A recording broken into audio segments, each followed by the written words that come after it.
On acclame le roi des rois qui fait regarder à lui. Seigneur, toi, Père Céleste, qui a choisi ton fils et qui dépose sur lui une onction spéciale. Et que cette onction, Seigneur, se déploie. Et que tu l'utilises puissant. Que la parole qui va sortir de sa bouche soit du feu. Qui va consumer et déraciner tout ce qui n'est pas de Dieu dans la vie de chacun.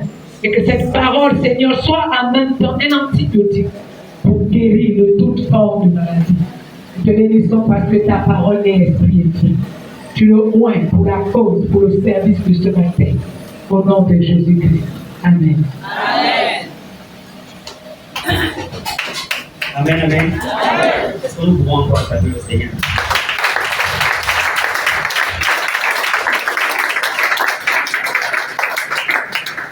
Nous pouvons prendre place.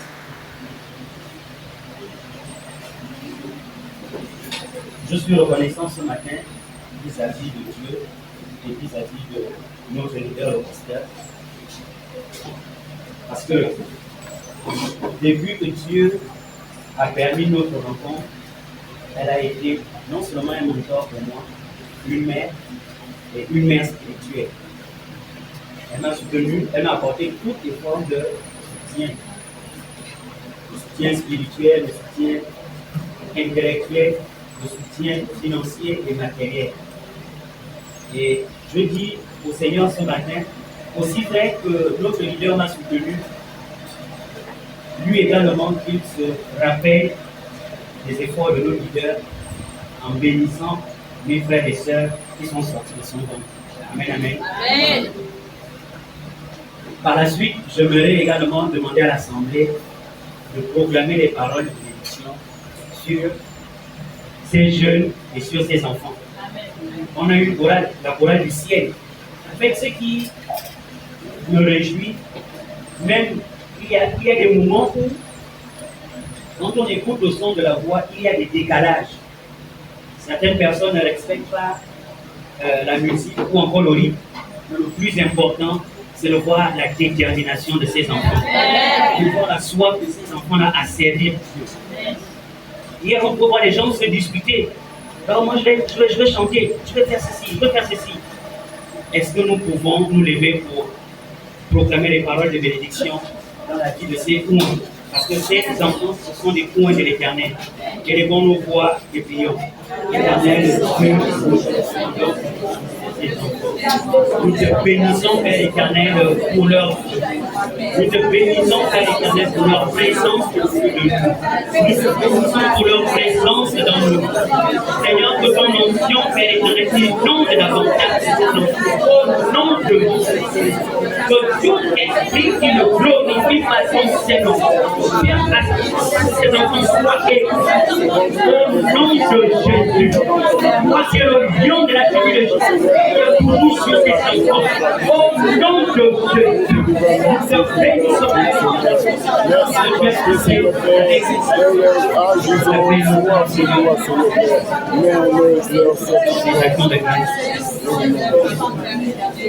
Amen. Je vais également, ce n'était pas fini s'il vous plaît. Je veux également que nous proclamons les paroles de bénédiction sur une personne. Je vais inviter une personne spéciale ce matin. Une personne spéciale. Pourquoi spéciale? Parce que c'est une personne depuis qu'elle a accepté le Seigneur, depuis que je connais cette personne.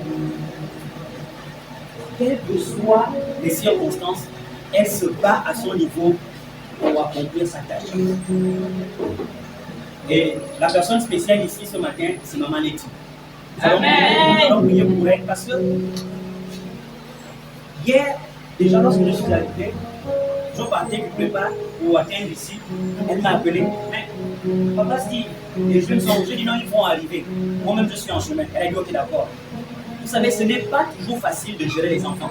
Autant gérer les adultes, autant gérer les jeunes, mais les enfants, je vous assure, même hier, pendant qu'ils étaient en train de répéter, Maman Letty, tu vois, tel m'embête les autres. Ça donne la migraine. Mais malgré ça, elle est toujours attachée à ses enfants. Elle a pris la tâche d'être dans l'intercession du pasteur. Jusqu'aujourd'hui, elle demeure fidèle. Elle a pris l'engagement d'être au service de Dieu avec un programme 1 heure avec Jésus. Les gens viennent, les gens ne viennent pas. Elle est fidèle à son programme. Parfois même quand elle invite, nous les parents, d'amener nos enfants le samedi pour des répétitions, parfois on n'amène pas nos enfants. Je vous assure que quand on est responsable, quand on propose un programme, et les gens ne viennent pas, ça fait mal au cœur. Mais malgré ça, elle ne s'est jamais découragée. Elle est toujours debout. Mais comme nous ne pouvons pas prier pour elle même seule, elle est mariée. Notre frère, le bien-aimé, papa Régis, comme la Bible nous dit, l'homme quittera son père et sa mère pour s'attacher à sa femme. Donc c'est lui qui va fournir l'effort de se déplacer pour retrouver maman Letty. Nous allons prier. Mon désir, c'est que Dieu bénisse davantage ce couple. Que Dieu réalise le besoin de leur foyer. Amen. Moi, je ne peux pas l'accomplir, mais celui qui peut l'accomplir, c'est l'Éternel Dieu. Donc, papa Régis, viens retrouver notre maman, la maman de tous les enfants. Nous allons prier pour vous, pour votre couple, que Dieu vous maintienne dans cette alliance et Dieu pourvoie également à vos besoins. Alléluia. Amen. Vraiment, aidez-moi à prier pour cette famille. Amen, amen. Élevons nos voix et prions.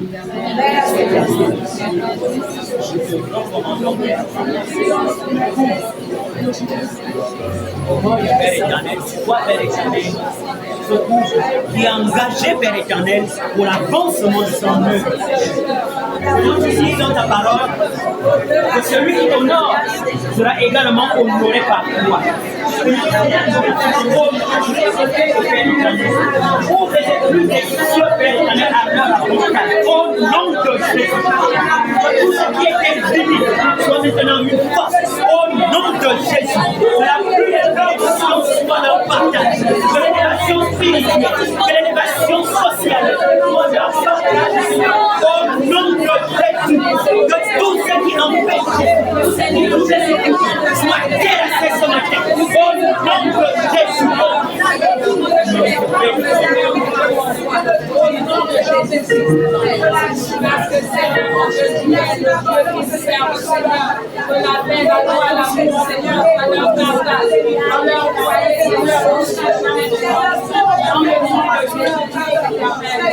Et que tu les couvres, Seigneur, mon Dieu, mon roi. Que ton nom, Seigneur, que tu les couvres, Seigneur, mon Dieu, mon roi. Père éternel, oh Dieu, amène leurs enfants, Seigneur, qui sont chantés. Que ces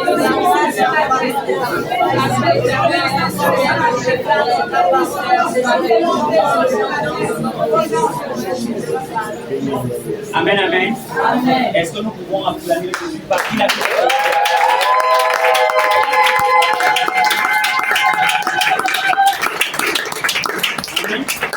Nous pouvons nous asseoir. Maman dit, soyez bénis davantage. Vraiment, que le Seigneur vous accompagne davantage dans cette œuvre. Et que Dieu t'apporte également des nouveaux membres et des personnes qui vont écouter tes orientations. Et au passage, nous allons également penser à l'équipe qui accompagne Maman Letty. On a la sœur Seko, on a la sœur Vanessa et la maman Nancy. Vraiment que le Seigneur vous apporte toutes ces grâces. Parce que le travail que vous abattez avec les enfants, ce n'est pas facile. Je vous assure, ce n'est pas facile. Amen, amen. Amen.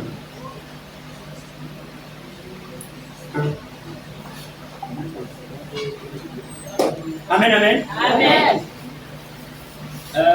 J'espère que tout le monde écoute le son de ma voix, même ceux qui sont derrière. Amen. Amen. Ok. Ce matin, Dieu va nous entretenir sur un thème. Parfois que nous utilisons à tort, à travers parfois. Je reste convaincu que tout ce temps que nous sommes, nous avions déjà entendu parler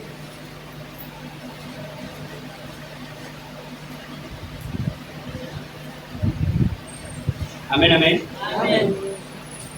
Je disais, tout ce temps que nous sommes, je sais que nous avions déjà entendu parler de la consécration. Amen. Aujourd'hui, nous allons parler de la consécration. consécration. Parfois, quand on parle de la consécration, pour certaines personnes, on est consacré quand on est une grande personne ou bien quand on est déjà pasteur, prophète, évangéliste, docteur de renom.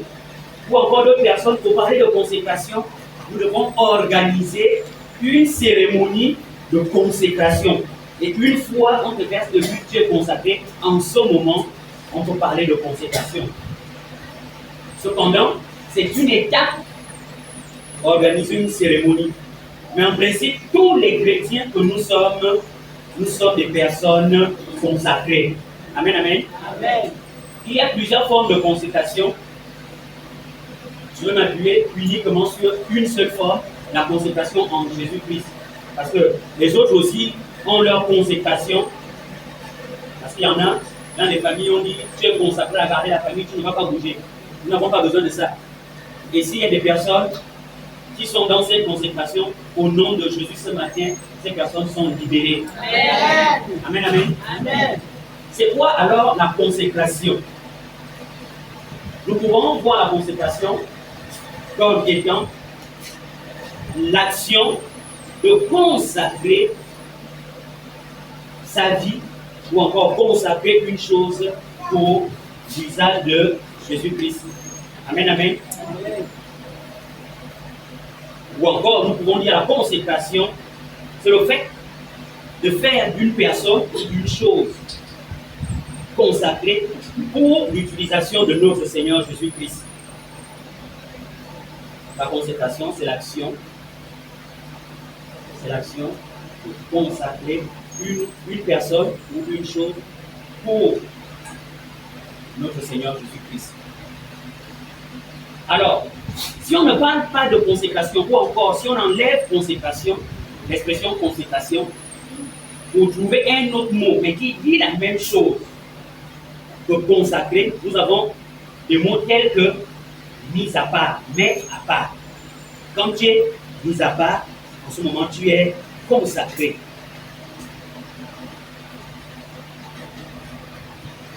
La consécration, c'est également être au service du Dieu très haut. Tu as consacré ta vie pour être au service du Dieu très haut. Là, on parle également de consécration. La consécration également, c'est être utile. Être utile pour notre Seigneur. Et là, j'ai donné 3 synonymes. Et les 3 synonymes vont constituer ici l'ensemble de ce qui va être dit. Je prie Dieu qu'il ne m'amène pas à tirer en longueur, parce que les chants de l'Éternel sont là depuis le matin. Ils ressentent aussi un peu la fatigue. Même quand on est professionnel, il faut également du repos. Amen, amen. Amen. Alors, on a commencé en disant ceci, la consécration, c'est le fait de décider d'être à part.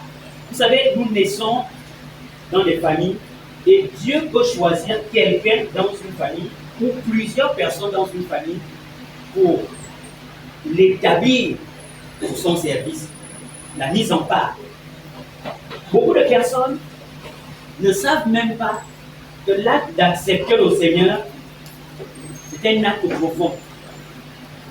Tout le monde entier a déjà entendu le message de Jésus, la parole de Dieu, mais tous n'ont pas accepté le Seigneur.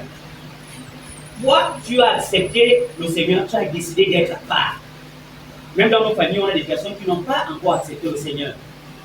Mon souhait, c'est que Dieu touche tous les membres de nos familles afin de l'accepter et de marcher avec nous. Amen, amen. Amen. Alors, quand on accepte le Seigneur, les réclamations de nos familles, la tradition de nos familles nous abandonne parce que nous devenons une nouvelle créature ou encore une nouvelle personne. Et quand on est consacré, quand on décide de se mettre à part, en principe, nous devons marcher selon la parole de Dieu. Nous ne devons plus nous comporter comme les autres membres du monde ou encore les œuvres de la tradition de notre famille ne doivent plus nous influencer. Amen. Amen. Nous allons prendre nos livres dans le livre d'Exode, chapitre 32. Nous allons honorer la parole de Dieu. Nous allons lire du verset 26, 28, je prends pour moi au verset 29. 28, 29. La parole de Dieu dit ceci, dans le livre d'Exode, chapitre 32, du verset 38 au verset 39. Les enfants de Lévite firent ce qu'ordonnait Moïse, et environ 3000 hommes parmi le peuple périt. Et cette journée, Moïse dit, consacrez-vous aujourd'hui à l'Éternel, consacrez-vous aujourd'hui à l'Éternel, même en sacrifice, vos fils et vos pères et vos frères, afin qu'il vous accorde aujourd'hui une bénédiction. Amen. Amen. Au fait, on est dans le contexte, il faut s'asseoir. Nous sommes dans le contexte où Moïse va à la montagne pour prier l'Éternel Dieu, afin de recevoir des nouvelles choses pour le peuple d'Israël. Mais derrière Moïse, le peuple va mettre en place un vaudor, donc un Dieu en lui qu'il pouvait voir. Et quand Moïse revient, il se rend compte que ce peuple a péché contre Dieu et il va appeler les enfants de Lévi. Il va y aller partout dans les champs et tuer toutes les personnes qui ont violé cette alliance. Et dedans, il y avait des Lévites qui ont également tué les membres de leur famille. Mais ce que nous devons tuer ici, quand on dit tuer le membre de ta famille, ça fait beaucoup mal. Ça fait de la peine. On ne peut pas tuer un membre de notre famille. Mais ce que nous allons tuer, ce sont les traditions et les religions de nos familles. Par exemple, tu ne peux pas accepter le Seigneur. Il y a certaines traditions dans nos familles, telles que le retrait de deuil. Parce que c'est la mort de ta maman, de ton papa. On organise un retrait de deuil. En tant que chrétien, tu décides également de célébrer le retrait de deuil. Et Dieu va te punir parce que, même dans sa parole, il dit de laisser enterrer, que les morts enterrent leurs morts. Je me rappelle mon homonyme, mon défunt grand-père, mon homonyme, pendant son retrait de deuil, toute la famille est descendue du côté du Wellington Moyen pour faire le retrait de deuil de mon homonyme, et ils m'ont appelé. Et j'avais à peine 3 ans dans le Seigneur. Et je pouvais dire à ma mère, j'ai accepté le Seigneur, je ne viendrai pas au retrait de deuil. Et je vous assure, ça m'a coûté cher. Parce que j'ai fait dans la ville de Libreville 2 ans, aucun membre de ma famille ne me fréquentait. J'ai pris cher. Or, votre Dieu vous sépare de vos familles, votre Dieu vous sépare de votre famille, votre Dieu ne respecte pas les traditions de la famille. J'ai tout entendu. À un moment donné, j'ai failli abandonner pour repartir au village, mais c'était une décision ferme. Au fond de moi, je me disais, si je dois repartir au village pour célébrer le retrait de Dieu, mais qui va officier les cultes à l'église? Parce qu'à cette époque, c'était vraiment la période où on me lançait. Papa Gisèle, il nous programmait comme ça. Et moi, je ne voyais même pas la profondeur de l'acte que j'étais en train de poser, mais par contre, j'étais animé par le désir de dire, si je partais au village, mais déjà que nous ne sommes pas nombreux, qui restera à faire, qui restera à accomplir ma tâche? Cependant, c'est Dieu qui me demandait de ne pas partir. Et il y en a plusieurs traditions comme ça dans nos familles.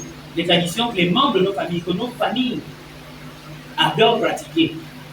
Mais vous avez des personnes qui ont accepté le Seigneur, qui marchent avec le Seigneur, qui parlent même en langue, mais qui sont encore esclaves de ces pratiques. Il va falloir faire un choix. Et mon désir, c'est de vous amener à choisir le Seigneur, de vous consacrer au Seigneur Jésus-Christ. Amen, amen. Amen. Amen, amen. Amen. Et quand on parle de consécration des traditions de nos familles, et là, les jeunes peuvent se dire, ça ne nous concerne pas, nous sommes encore des enfants. Mais il y a également les pratiques de certains jeunes. Et les élèves, parfois, eux, ils souffrent avec moi parce que je joue le rôle de père, grand frère, enseignant. Parfois, on aborde même des sujets en dessous de la ceinture. Même parfois, les gens ont honte. J'ai dit non, je sais que vous n'avez pas le temps de parler de toutes ces choses-là avec vos parents. Mais Dieu lui m'est établi sur vous pour vous orienter. Aujourd'hui, c'est la mode de voir une jeune fille avec une mini, je ne sais pas comment ils appellent ça, des boxeurs. C'est-à-dire, ton intimité est dehors. Et la dernière fois, je trouvais qu'il y a la lune dans le ciel, j'ai dit, mais mademoiselle, vous vous plaignez des agressions sexuelles, on vous viole par-ci, par-là. Mais vous-même, vous êtes responsable de ces viols. Parce que dans le monde, il y a des personnes assises sur leur conscience, et il y a également des personnes qui ont des problèmes au niveau de la tête. Quand ils voient déjà que fort, même s'ils n'avaient pas l'intention de te convoiter, il aura déjà le désir de te convoiter. Tout simplement parce que vous-même, vous vous baladez comme ça, draguez-moi, draguez-moi, draguez-moi, vous vous exposez. Et l'autre, la dernière fois, elle avait un petit gros, tu lui demandais, mais ça c'est quoi? Oh non, mais ce qu'on appelle ça, c'est crop top. Il dit, ah, vous appelez ça crop top? Un petit haut, ça tâche juste au bout des seins, mais tout est dehors. Pour décourager ces enfants, qu'est-ce que je fais? Je demande à la demoiselle, passe devant. Oh, monsieur, je ne sais pas écouter. Je dis, non, passe devant. Acclamé pour la star. Oui.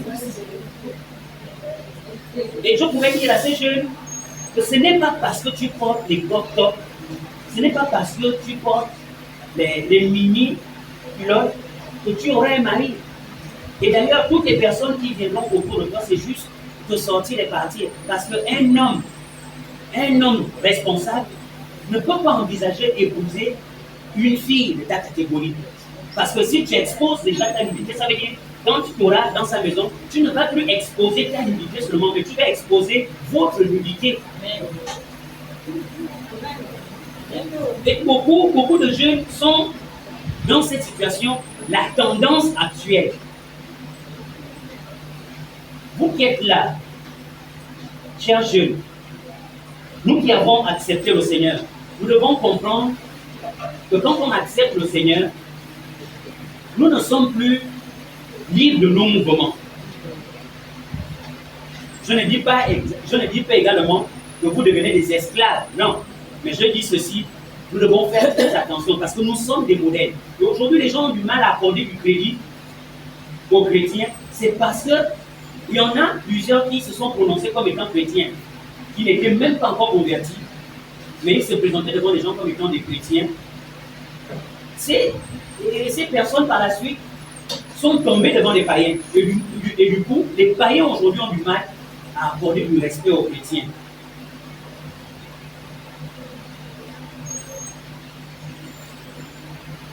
Ma soeur, il y a un nouveau bar au charbonnage.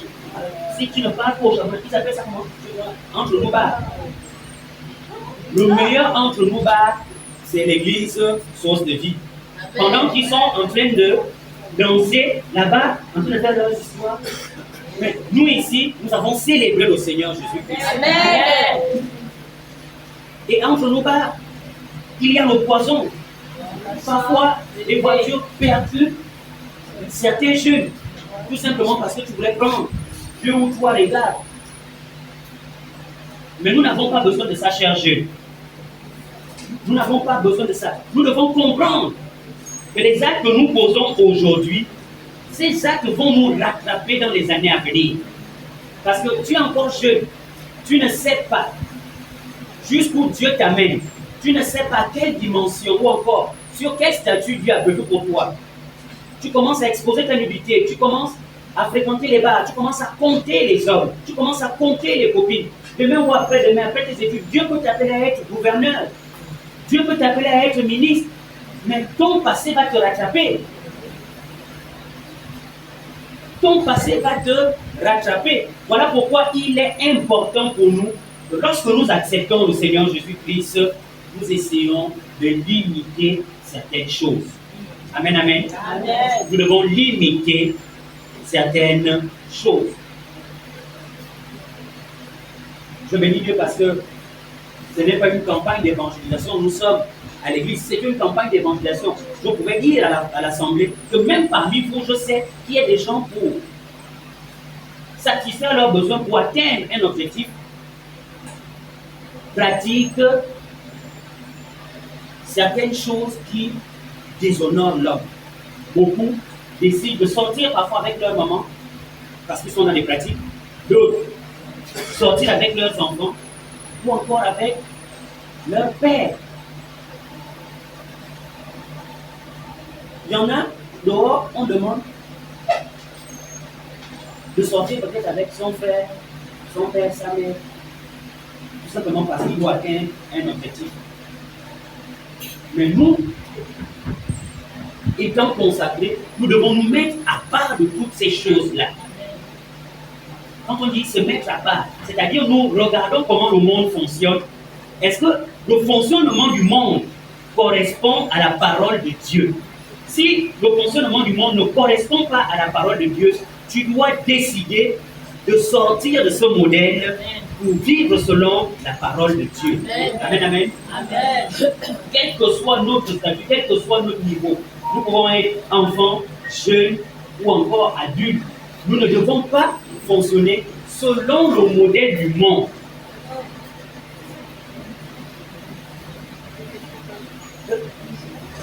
Pendant que je suis en train de parler, il y a quelque chose qui me vient à l'esprit. Et là, c'est un phénomène qui frappe plus, disons, les parents, le monde professionnel. Pour avoir un travail, les gens sont prêts à tout. Pour avoir un travail, les gens sont prêts à tout. Il y a un enseignant qui veut me rendre témoignage, il me dit, ah, merci, laisse les enfants là, ils ne veulent pas apprendre, ils savent sur quoi ils comptent. Pour beaucoup, les parents vont trouver de l'argent, ils vont donner l'argent pour acheter le bac. Pour d'autres, et il me raconte qu'il peut me dire qu'il est allé corriger le bac dans une ville du Gabon à l'intérieur du pays. Et la maman d'un candidat a décidé de sortir avec un collègue tout simplement parce que son fils devait avoir le bac.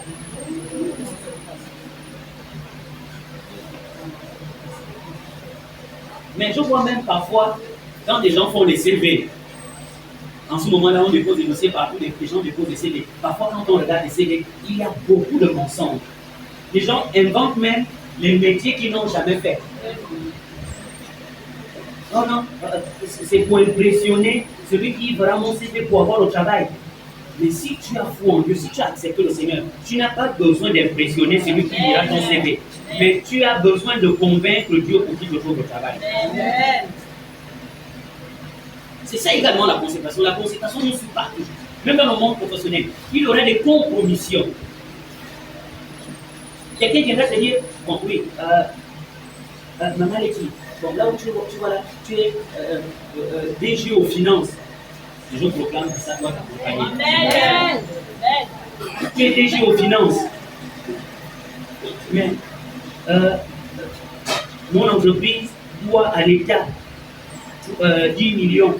Ah mais essaie un peu d'effacer ça, moi comme ça, je vais te donner 6 millions au lieu de 10 millions. Dans les 6 millions, tu déclares seulement 3 millions parce que ça fait un mois. Et les 3 autres millions, tu gardes. Mais beaucoup de chrétiens ont accepté de se souiller parce qu'il y avait l'argent dedans. Mais quand on a accepté le Seigneur et on a décidé d'être consacré, c'est-à-dire nous devons être droits.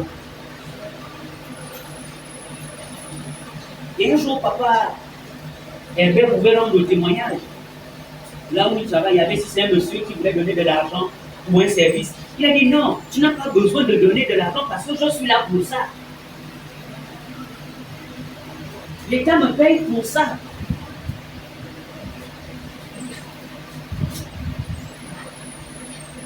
Dans le monde des pratiques en ce moment, c'est même versé.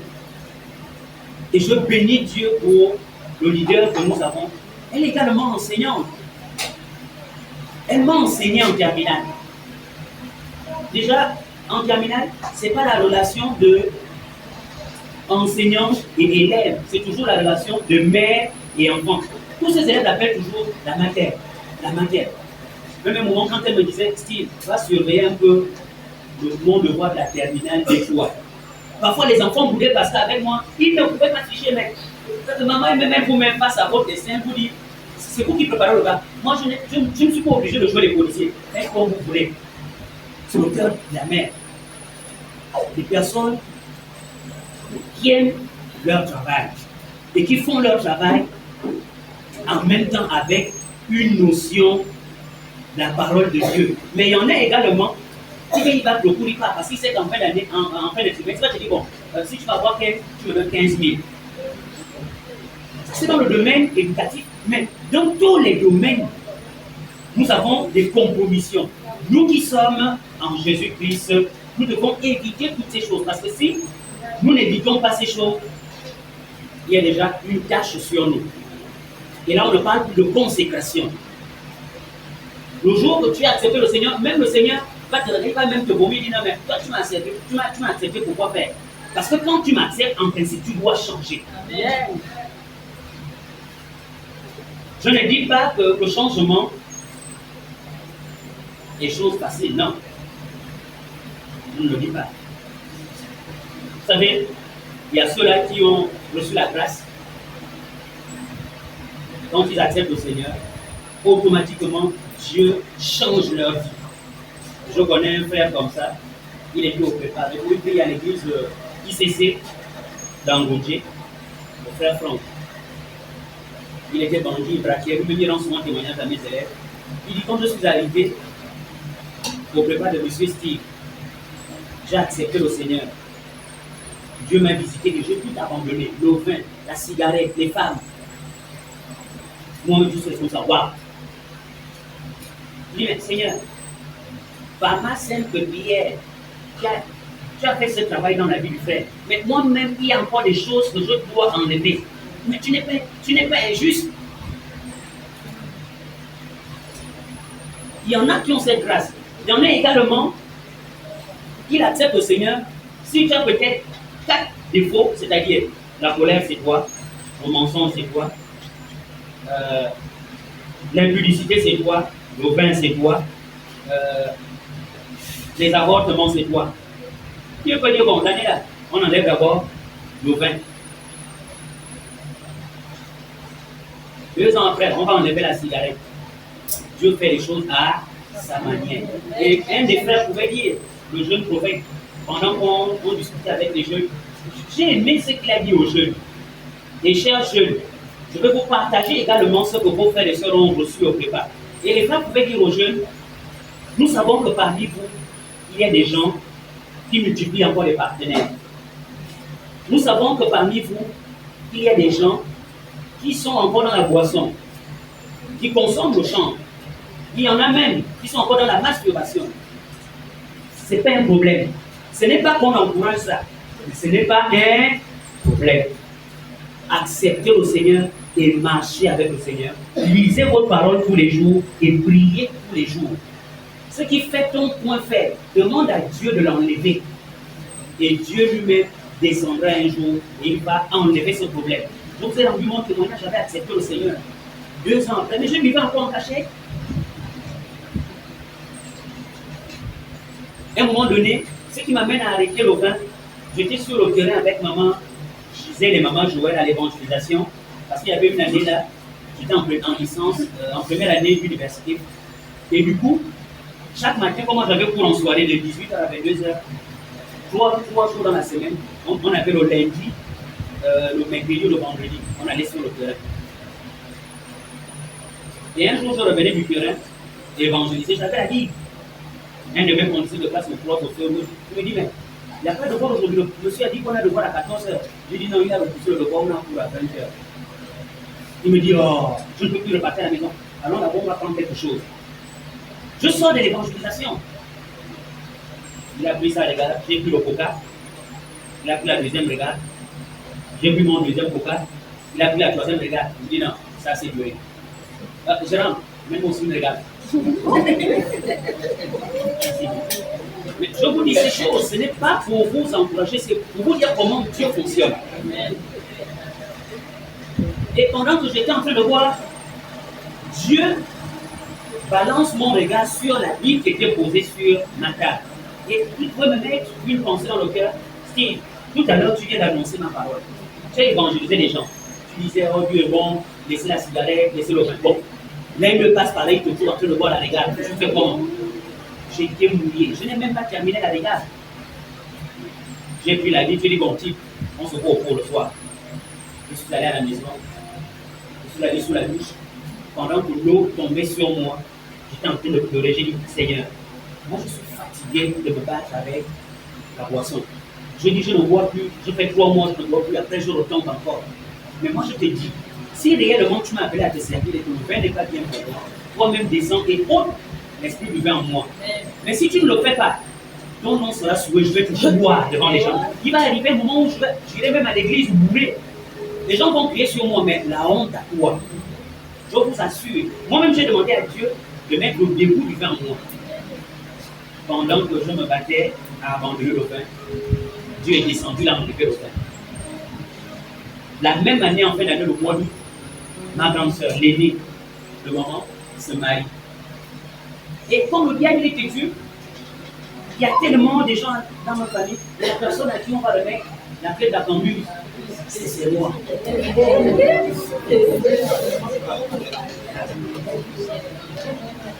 Je leur ai dit non, je ne veux pas la clé de la cambuse. Moi, je vais être avec les papas devant, je suis quand même le premier fils. Ils ont dit non, j'ai à la boisson. J'ai pris mon coca, j'étais en train de boire. Et j'ai un de mes oncles là, il est conseiller pédagogique en histoire, je me suis au bac. Un mon cœur, il vient, il me dit non, oh mon père, là tu prends le coca, là dit. Il dit c'est quoi le coca, là il dit non, mais tu as mis la liqueur dedans. Vous les chrétiens, c'est comme ça que vous nous champions, vous boire, vous êtes là, vous sirotez les jus, vous avez mis les choses dedans. J'ai pris le coca, je lui ai remis. Donc il essaie de toucher. Il n'avait pas le coca. Il dit mais non, c'est quand même un jour spécial. Ta grande soeur se marie, tu ne peux toucher les mains, c'est bon. Et même au moment où il m'apporte la trottoir, quand je prends la trottoir, en mettant la trottoir, rien que le parfum de la trottoir, je vais lui annoncer. Après un moment, je me dis, mais Seigneur, mais c'est quoi ça? Les autres boivent des alcools, mais pourquoi? Moi, je ne peux même pas voir une regard. Et le Seigneur me rappelle la prière sous la bouche. Que tu m'as demandé, toi-même, tu m'as demandé d'enlever. Maintenant, j'enlève, tu te plains encore. C'est pour dire à certains jeunes, quelle que soit votre position, implorez tout simplement le Seigneur. Nous ne vous jugeons pas, nous ne vous condamnons pas, implorons tout simplement la grâce de Dieu. Moi également dans la marche avec le Seigneur, il y a des choses que je dois revoir. Pas plus tard, je crois la semaine dernière, j'ai dit à papa, j'ai appelé papa Herbert, j'ai dit, ah, papa, excuse-moi quoi, voilà, prie pour moi, aide-moi, parce que c'est ma prière en ce moment. C'est ça également la consécration, c'est-à-dire qu'il va falloir d'abord faire le recensement des problèmes qui t'embêtent, des caractères qui ne glorifient pas le nom de Dieu dans ta vie. Lorsque nous regardons le livre de Actes des Apôtres, le chapitre 5, ce qu'on a dit la Bible électronique, pour aller plus vite. Chapitre 5, Actes des Apôtres, chapitre 5. Question de lire à partir du verset 18. Vous allez voir, il y a des choses que Dieu nous demande d'abord d'enlever, c'est-à-dire, il faut d'abord te mirer toi-même avec la parole de Dieu. Qui a la page? Il est écrit à partir du verset 18, mirent les mains sur les apôtres et les jetèrent dans la prison pour dire. Et un ange. Galate 5.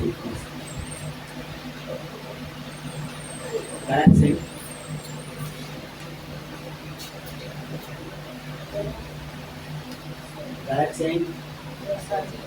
18. Il est écrit, si vous êtes conduits par l'esprit, vous n'êtes point sous la loi. Amen. Amen. Oui. Or, les œuvres de la chair sont manifestes. Ce sont l'impudicité, l'impureté, la dissolution, l'idolâtrie, la magie, les inimités, les querelles, les jalousies, les animosités, les disputes, les divisions, les sectes, l'envie, l'ivrognerie, les excès de carne et les choses semblables. Je vous dis d'avance, comme je l'ai déjà dit, que ceux qui commettent de telles choses n'hériteront point le royaume de Dieu. Amen, amen. Amen. Amen, amen. Amen. C'est cela 3 mois. Pendant que j'étais en train de prier, Seigneur, qu'est-ce que tu me reproches exactement? Et la pensée m'amène dans ce passage. Et depuis ce jour-là, quand je prie, je demande, ah, Seigneur, tu dis dans ta parole ça. Il y a la jalousie, la colère, l'ivrognerie. Toi-même, tu te retrouves, c'est-à-dire sur cette parole, des choses que tu n'as pas encore abandonnées. Et là, quand tu es temps de prière, tu peux dire, Seigneur, aide-moi à me débarrasser de telles choses. Parce que quand on se consacre, c'est parce que nous devons être clean aux yeux de Dieu. Amen, amen. Amen. Et le deuxième point, parce que tout à l'heure, on était en train d'aborder le premier point, mis à part. Quand on est consacré, nous devons être à part. Et pour être à part, nous devons également mirer notre vie selon la parole. Voilà déjà un passage qui nous ressort certaines choses que Dieu ne tolère pas dans notre vie, nous les chrétiens. Et nous devons essayer de lire et dire, ah, ça là, je fais encore ça, je pratique encore ça, je pratique encore ça. Et ces passages deviendront ici ton pas bouclier, disons, ton combat de tous les jours. Seigneur, aide-moi à enlever ça, aide-moi à enlever les querelles. Je suis quelqu'un, j'aime le Congo ça, j'aime raconter dans l'église. Et quand les gens sont en conflit, je suis tranquille. Mais la Bible dit, ceux qui créent les divisions n'hériteront pas du royaume. Seigneur, aide-moi. Les calomnies, je raconte des faussetés sur mes frères et sœurs. Seigneur, aide-moi à sortir des calomnies. Et la deuxième chose, quand on a dit la consécration, c'est être également destiné à Dieu. Amen. La consécration, c'est être également destiné à Dieu. C'est être donné pour Dieu. Quand tu te donnes, quand tu as été donné pour Dieu, là en ce moment, on peut également parler de consécration. Quand on se donne à Dieu, il y a forcément des principes que Dieu nous demande de ne pas faire. Il y a des choses que Dieu nous demande de ne pas faire.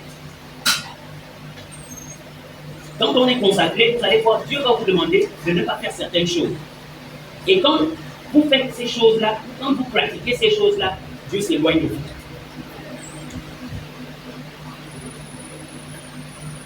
Amen. Amen. Avant de prendre des exemples, je peux vous rendre un témoignage.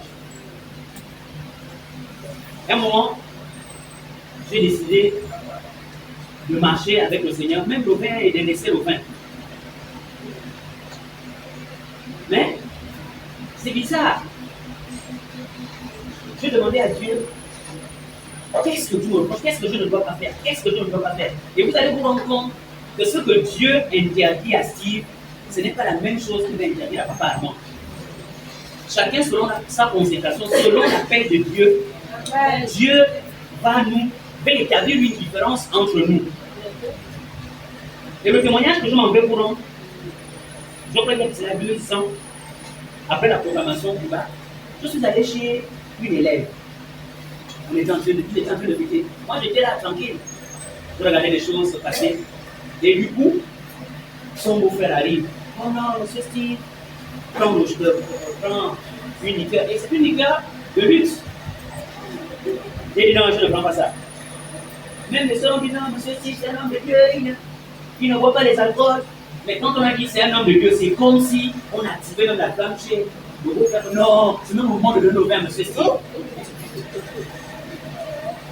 Et ça devenait gênant. Il m'a dit non, même si c'est juste une dose. J'ai dit bon, ok, d'accord, mets la dose. Il a mis la dose, il a versé le jugé. Et quand je bois, je me sens mal. En fait, je sens qu'il y a une tâche. Il y a quelque chose que je viens de faire. Je me lève. Et je bénis Dieu.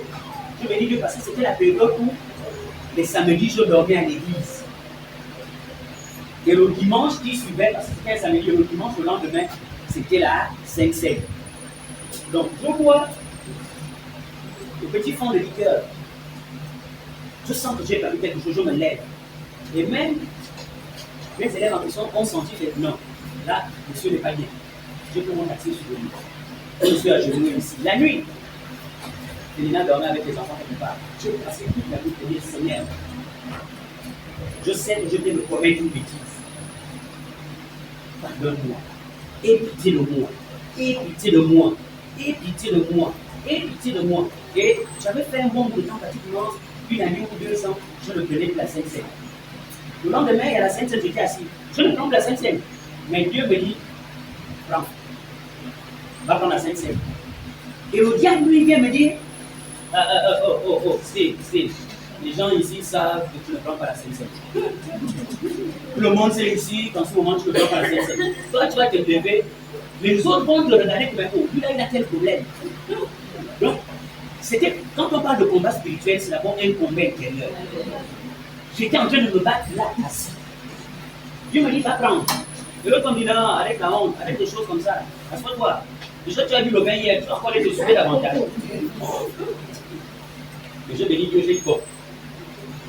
Et, au fait, l'un de mes secrets, c'est que, même quand je travaille avec les élèves, quand je prie avec les élèves, quand je regarde un esprit qui s'agite et un esprit violent, qu'est-ce que je fais? Et là, j'interviens, j'appelle maintenant l'alliance du pasteur. Je dis, ah, Seigneur, moi, je ne suis que agent à l'église de Source de Vie.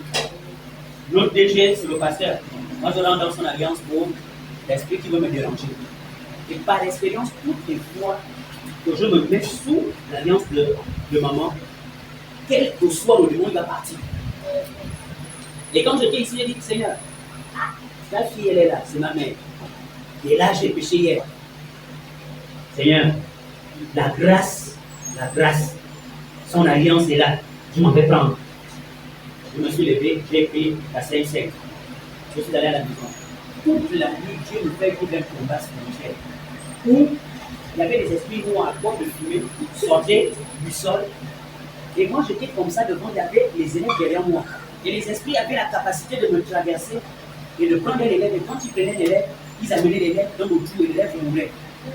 Je n'avais pas de force.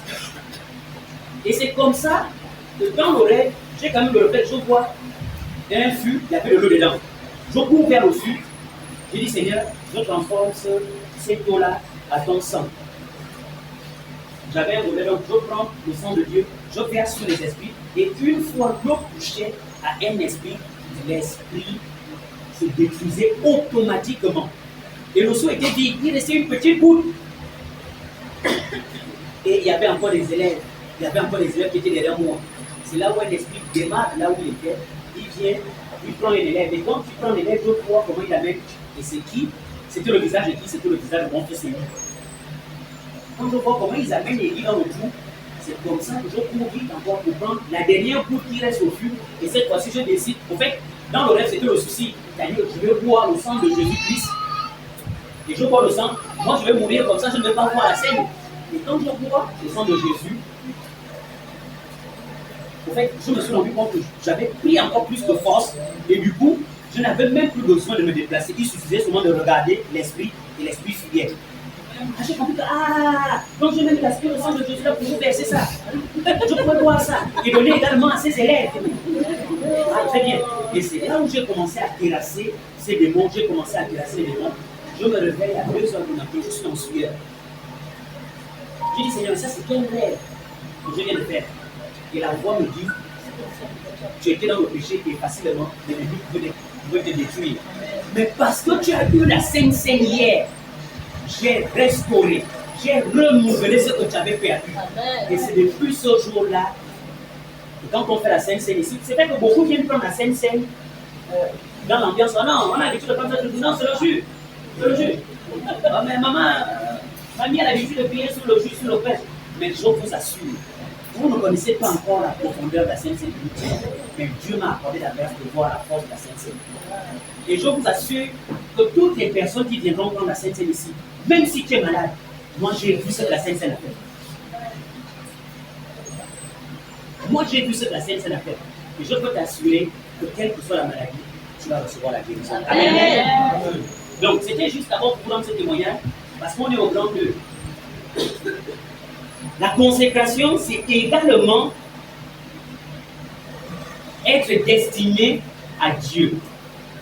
Et quand on est destiné à Dieu, quand on est donné, quand on a été donné pour Dieu, nous avons des droits et nous avons des devoirs. Est-ce que nous nous sommes déjà posé la question que, ah Seigneur, depuis que tu m'utilises, depuis que je t'ai accepté, tu m'interdis de faire quoi exactement? C'est quoi le point de mon alliance avec toi? Il y en a plusieurs exemples dans la Bible. Lorsque vous regardez le livre de Jude, dans le livre de Jude, l'histoire de Samson, la consécration ou encore l'alliance de Samson était cachée sur ses cheveux.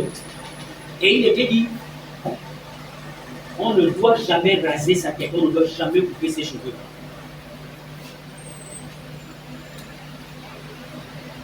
Et autre chose, j'oublie ce détail-là. Quand on parle de Samson, beaucoup diront non, c'est l'époque de Samson. Lui, c'était les cheveux. Mais nous, on se fait coiffer chaque jour sur le coiffeur. Vous vous trompez. Il y a encore des personnes qui ont des alliances sur les cheveux. Exemple simple. Ne donnez jamais vos têtes à n'importe qui.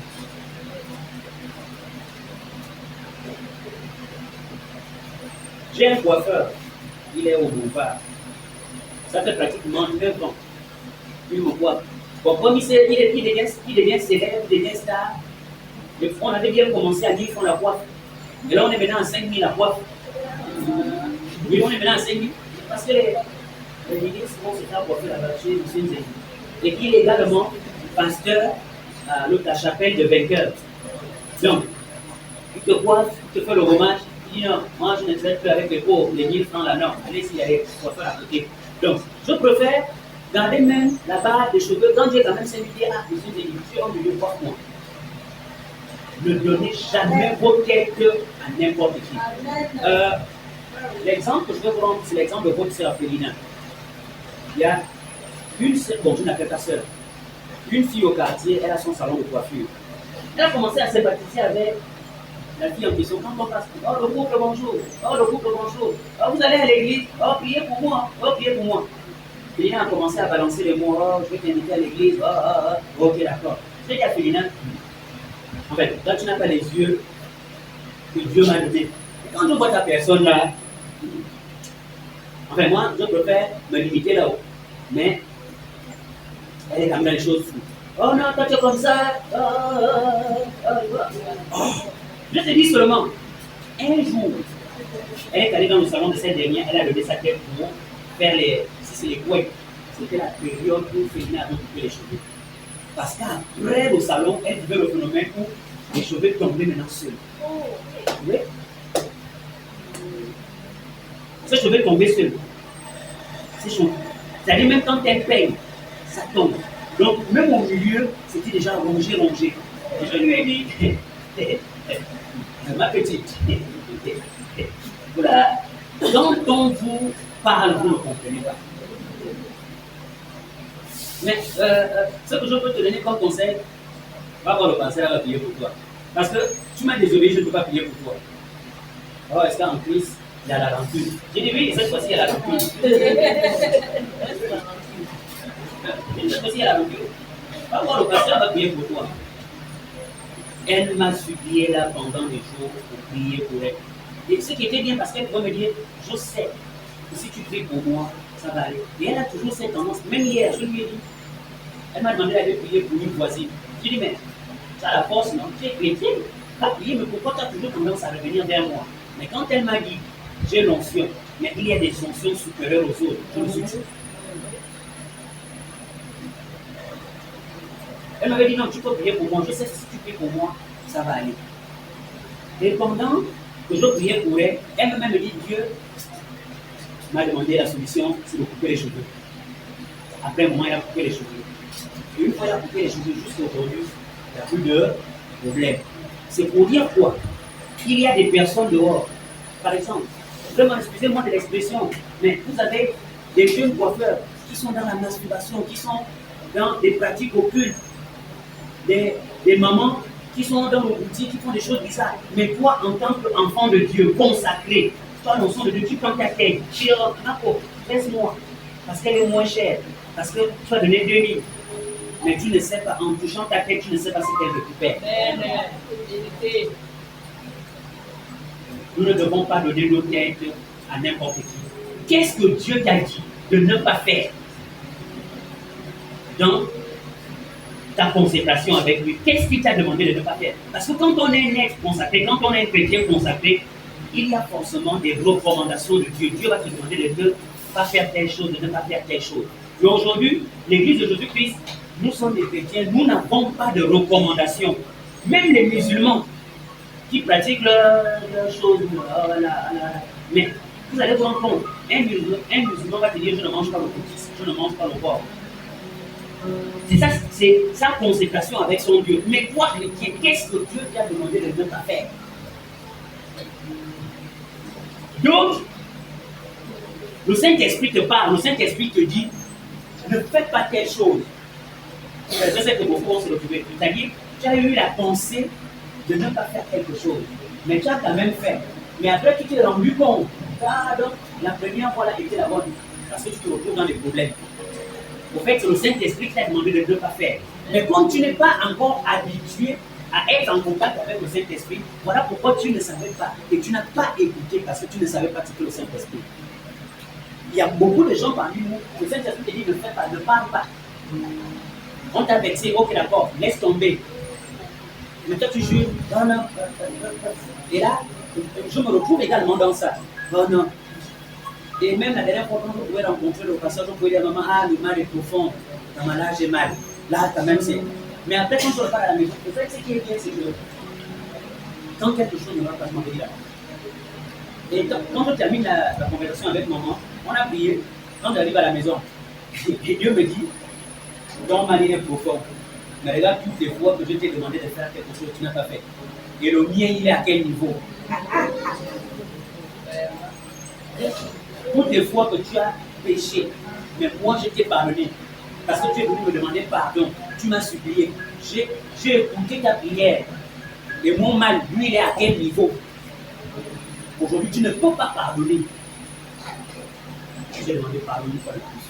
Il y a des gens comme ça, et Dieu te dit, ne fais pas telle chose. Mais tellement, tu es colérique, il y a l'orgueil en toi, tu dis, tu vas faire. Beaucoup ne savent pas qu'ils peuvent être disqualifiés parce qu'ils n'écoutent pas la voix de Dieu. Moïse, que Dieu avait établi pour amener, pour conduire le peuple de Dieu à Canaan, a été disqualifié parce qu'il n'a pas écouté Dieu. Pendant que Dieu dit à Moïse, parle au rocher, parce que le peuple avait besoin d'eau, ils avaient soif. Il dit, parle au rocher. Mais qu'est-ce que Moïse lui fait? Il a encore les yeux clichés. Lui, il ne parle pas au rocher, mais il va frapper le rocher. Et là, il n'a pas écouté la voix de Dieu. Et quand il frappe le rocher, Dieu dit à Moïse, là, tu viens de violer quelque chose, mon cher ami. Il ira plus à Canaan, même tout le peuple qui est avec toi là. Il n'aura seulement que Caleb et il y avait Josué, 2. Mais le reste là, tu iras avec eux. Là où vous allez dans le désert. Mais Canaan, vous n'allez plus contempler la grâce de Canaan. Parce qu'il n'a pas écouté la voix de Dieu. Et beaucoup parmi nous, nous sommes en plus. Dieu nous dit, ne faisons pas ça. Et pourtant, ça te fait mal. Mais quand tu as accepté le Seigneur, tu as accepté qui? Les émotions de ton cœur, bien tu as accepté le Seigneur. Quand tu dis Seigneur, je t'accepte dans ma vie comme sauveur et Seigneur. Seigneur, ça veut dire qu'il doit régner en toi. C'est lui qui doit te dicter la conduite à tenir. Quel que soit le mal, quel que soit ce que tu ressens. Mais si la pensée t'inonde, il faut dire arrête, il faut arrêter. Amen, amen. Amen. C'est quoi ton interdit dans ton alliance? Parce qu'on appartient à Dieu. Là, j'ai déjà pris 2 exemples. Nous pouvons également regarder dans le livre de 1 Samuel.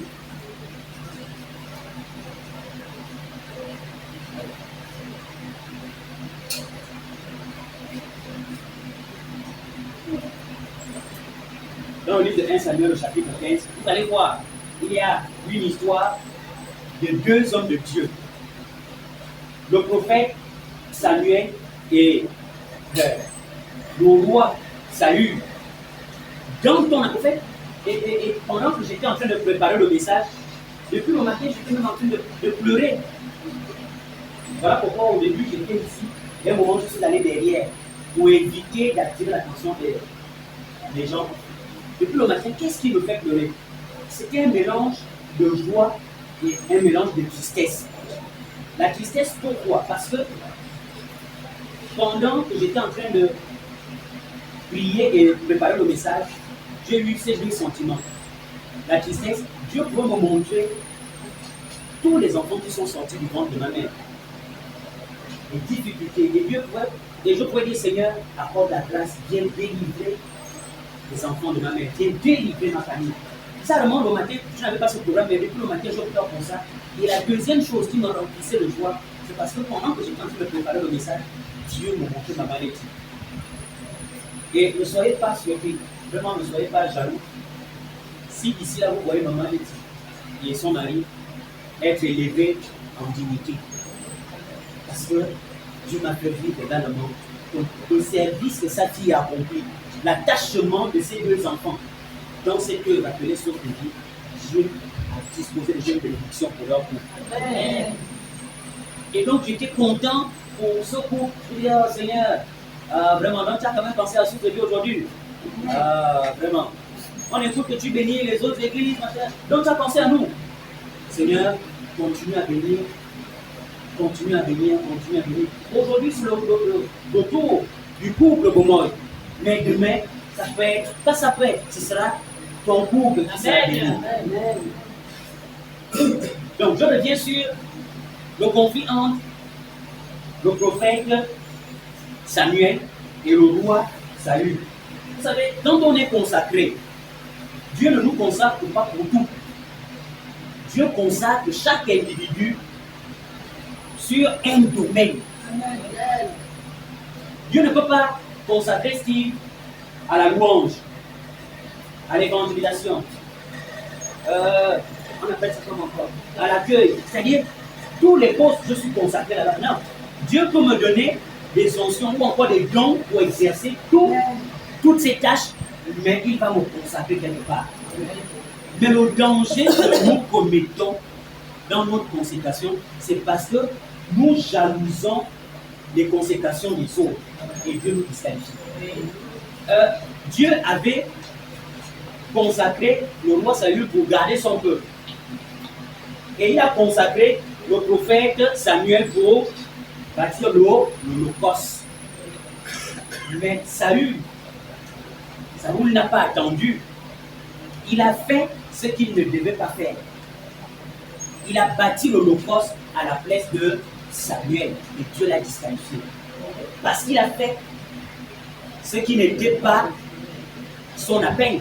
Et beaucoup nous sommes comme ça parce que je peux voir maman Gisèle ici chanter. Et un jour, quelqu'un va passer par ici, il voit maman Gisèle chanter. Oh non, bon, on va t'amener en studio, tu vas maintenant voyager, tu vas maintenant chanter partout.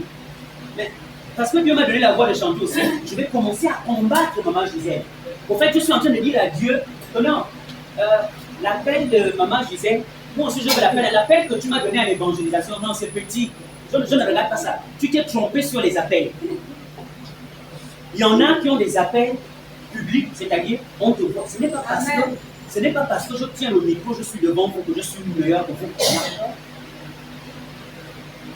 Ce n'est pas parce que Dieu m'a placé devant la foule pour être évangéliste, être partout, être vu. Je peux avoir la célébrité, mais en gros, soit vous bien de chrétiens qui intercèdent dans le secret, ils ne sont pas connus aux yeux du monde. Ça ne veut pas dire que mon appel est plus grand que l'appel d'un plus somme, l'appel de maman chrétienne. C'est là où on se trompe, parce que nous voulons les appels publics, c'est-à-dire là où on nous voit. Ça ne veut pas dire que parce que Dieu m'appelle à enseigner ici, que mon appel est plus grand, bien plus important que l'appel de maman Nicole, qui s'occupe du ménage. Parce qu'elle est ponctuelle au ménage, elle nettoie l'église. Beaucoup, vous ne savez même pas dans quelles conditions elle se bat pour maintenir cette salle-là pour le bureau du pasteur. Parfois même elle arrive, elle n'a même pas le matériel pour essuyer le sol. Elle se débrouille même encore. Les petits enfants, elle va acheter le bout. Mais les petits enfants, elle peut acheter les gâteaux à ses enfants. Elle est ponctuelle. Vraiment, maman, elle est où? Elle est dehors. Maman Nicole. Que Dieu continue de vous bénir. Il se souvient de vous.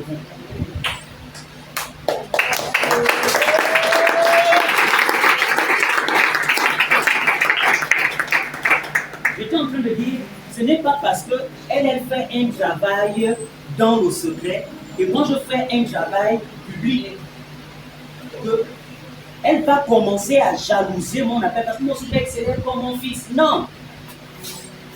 Elle a été consacrée pour faire un travail professionnel, un travail propre dans le secret.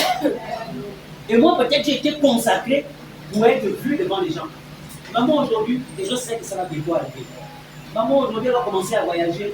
On l'invite dans quelle ville, on l'invite dans quel pays pour des conférences. Parce que la parole que nous avons ici, d'autres en ont besoin.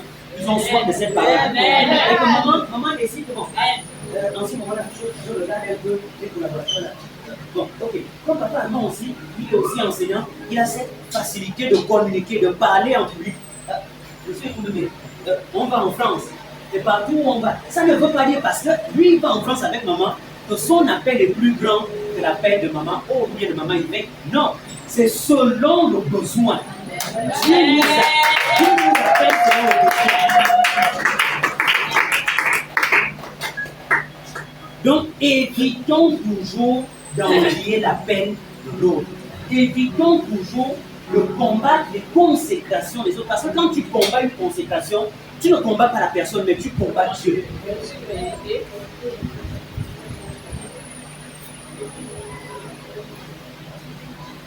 Si je suis évangéliste, c'est que Dieu m'a envoyé dans un couloir chez les jeunes, je suis en contact avec les jeunes, on peut reconnaître, ah monsieur, si, grand, grand. Et si tu veux ça, dis-moi mon Seigneur, ah Seigneur, tu as vu, tu rends Steve célèbre, moi aussi je vais être célèbre. Même dans ton pouvoir, il faut faire de toi une célébrité. Amen. Mais ne combat pas la peine de l'autre. Amen. Amen, amen. Amen. Et Saül a été disqualifié comme ça. Parce qu'il a fait ce qui n'était pas son appel. Amen. Amen. Amen. Amen. J'ai l'impression que je suis seul avec ma mère. Est-ce que les enfants, les coins de l'Éternel sont avec moi? Amen. Ils ont acclamé le Seigneur.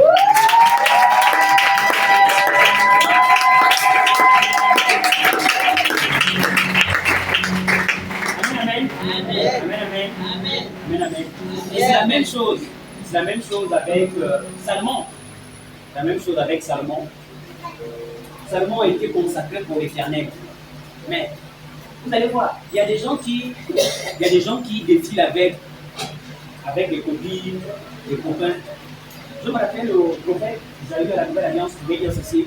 C'est pas parce que tu vois ton frère s'amuser avec les filles que toi aussi tu vas jouer avec les filles. Tu ne sais pas peut-être ton interdit c'est les filles.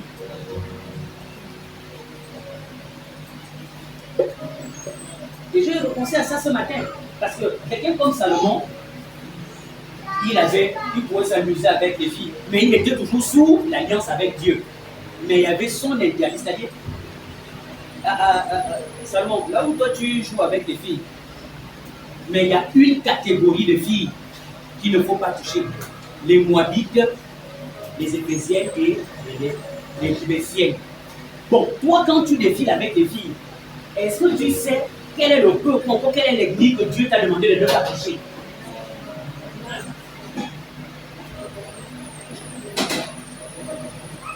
Quand tu défiles avec les filles, peut-être même Dieu t'a dit, ou encore avec les hommes, peut-être que tu as dit, ah, tu peux faire tout ton désordre.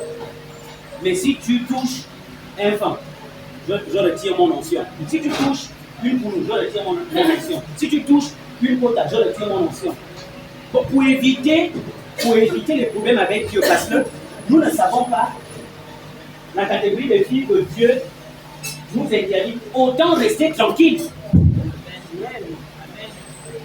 Parce que dans ton ambiance, dans ta folie de jeunesse, tu vas aller violer ton alliance ou encore tu vas aller vendre ton onction dans la vie d'une femme.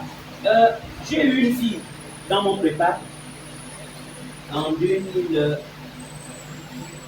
En 2020. Elle était jolie. Mais quand on priait, elle commençait à bouger un peu, après elle sortait. Et moi j'avais compris qu'il y avait quelque chose en elle. Parce que moi je suis déjà habitué avec les gens là. Quand on commence à prier, je connais, quand il y a un démon se manifeste dans le corps de quelqu'un, je connais. On peut commencer à prier là.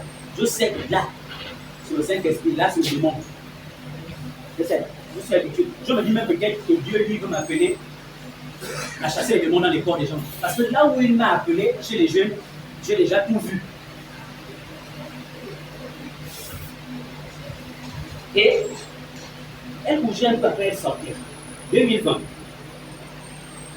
Un jour, j'appelle la demoiselle, je dis mais elle s'appelait Amour. Amour, mais pourquoi tu ne supportes jamais la prière, tu vas toujours dehors?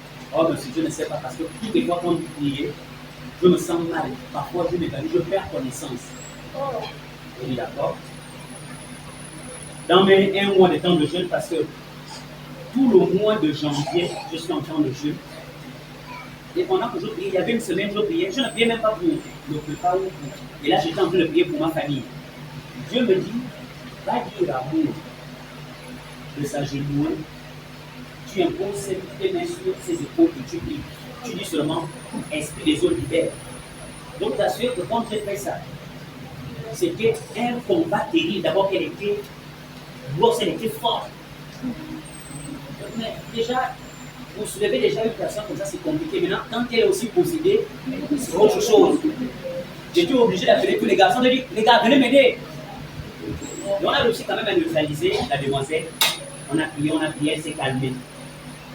Et après, elle est venue me dire, monsieur, j'ai vu les choses sortir en moi, mais je vais vous dire quelque chose que je n'ai jamais dit aux membres de ma famille. Il y a de cela 3 ans, on était dans la vie avec nos copines, et on avait une copine là qui avait toujours l'argent, elle avait même la voiture.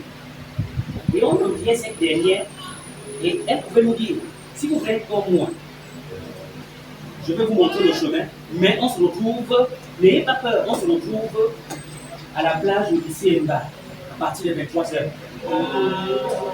Elles se sont retrouvées à la plage, elles étaient zélées. Mais parmi les 3, il y a une. Quand elle a entendu 23h à la plage, elle a senti que non, c'est des choses compliquées. Moi, je suis pardon. Elle est restée. Les 2 autres sont partis. Et du coup, elle me raconte que chacune d'entre elles avait dessiné un cœur sur le sable. Le cœur sur le sable. Et elles ont creusé un petit trou. Et chacune elle avait une gilet. Donc, elle pouvait se blesser. Et celle qui était la patronne, elle dit bon, je vais prononcer les paroles, vous allez répéter après moi. Donc, elles se sont coupées, elles ont versé le sang dedans et elles ont commencé à proclamer les paroles. Elle dit, monsieur, j'avais peur, mais là je ne pouvais plus bouger parce que moi je voulais fuir, mais j'étais comme paralysé. Il y avait une belle femme qui est sortie des eaux. Et la femme est venue, elle a placé les pieds là où on avait creusé le trou, où on avait mis notre sang. Elle a pris là où je me suis blessé, elle a sucé. Et elle-même aussi, elle s'est coupée. Elle m'a donné, j'ai sucé son sang. Elle a fait ça avec l'autre. Et du coup, la belle femme a dit, tout ce que vous avez décidé, quel que soit le type d'homme que vous voulez, quand il est 23h, il suffit, si tu vois un homme dehors, tu prononces son nom. À 23h, tu prononces son nom et tu vas vers la personne le lendemain. La personne va te suivre comme un chien. Tu as besoin d'argent, tu te retrouves à 23h, tu dis le montant. Tu vas voir, le lendemain, quand tu vas te réveiller, il y aura l'argent. Donc, elle a géré ça. Mais il y avait quelque chose qu'elle ne devait jamais faire. Elle ne devait jamais avoir les rapports sexuels avant 19h. Donc, de 19h à 5h du matin, c'était bon. 6h à 19h, c'est pas bon. Donc, elle vivait ça, elle gérait ça comme ça. Et elle m'a rendu le témoignage. Moi, je lui ai dit, Ma petite, est-ce que tu sais que là où tu es là, tu ne le dis même plus? Tu es allé vendre ta vie. Mais ce qui est sûr, c'est que tu t'attaches au Seigneur Jésus-Christ. Tu donnes ta vie au Seigneur Jésus-Christ. Dieu va récupérer ce que tu as donné à cette femme. Et Dieu va enlever ce qu'il a mis en toi. Et Dieu va enlever ce que cette dame l'a mis en toi. On a commencé à faire le travail. Donc, pour dernière nouvelle, elle me disait qu'elle était dans une église. Je venais lui parce qu'à un moment, elle était vraiment zélée. Vous voyez, il y a des femmes comme ça qui se baladent dehors. Chers petits frères, vous qui êtes à la conquête des belles femmes, même quand Dieu t'a déjà donné pour toi, au lieu de rester tranquille, tu vas encore regarder ailleurs. Mais maintenant, si tu tombes sur une comme ça, une qui s'appelle amour, ou encore une de ses complices, tu fais comment?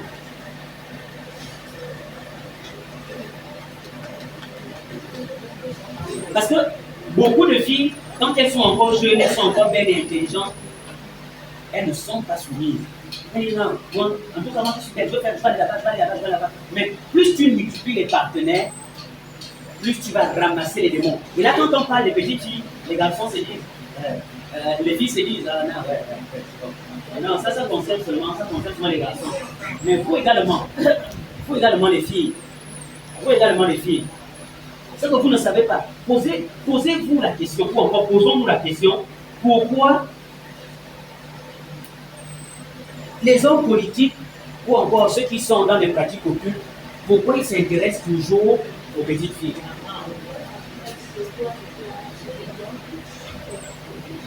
Et je disais, et je pouvais dire à mes élèves, beaucoup verront, monsieur si, oh non, monsieur si, il est intelligent, il a l'argent, il est beau, oh moi aussi, je vais avoir un gars comme ça. Le gars qui travaille à la banque, la nuit aussi, oh il court derrière moi, il a la voiture. D'accord? Mais, si tu décides de t'attacher avec ce, si tu décides de t'attacher à ce dernier, il va te donner les 5 millions. Mais ce qu'il va récupérer en toi dépasse 5 millions.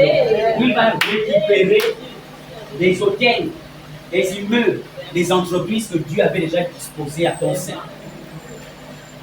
Tout simplement pour un petit plaisir de 10 minutes. Parce que tu vas montrer à tes copines que ton gars il est beau, il est jeune, il a l'argent, il travaille, il a la voiture. Ouais. Mais tu vas laisser ces biens-là avec lui, toi tu partiras.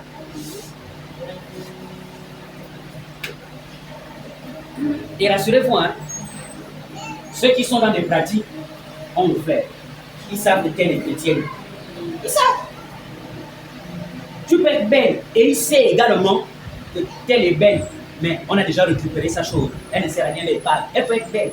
Il y a des filles, vous allez vous rendre compte, il y a des filles, elle est belle. Mais, non, comme tu sens qu'elle est belle, mais non, il n'y a rien. Mais il y en a également, elle est vilaine, comme ce que les enfants disent, si c'est un beau souhait, si c'est un beau souhait. Elle est vilaine, bien vilaine. Mais, elle a quelque chose qui attire. Elle a quelque chose qui brille. Les francs-maçons également peuvent savoir que telle fille a encore sa grâce en elle. Alors, il n'y a plus la même. Alors, la salle est climatisée. Mais bien aimé, c'est la vérité. C'est la vérité.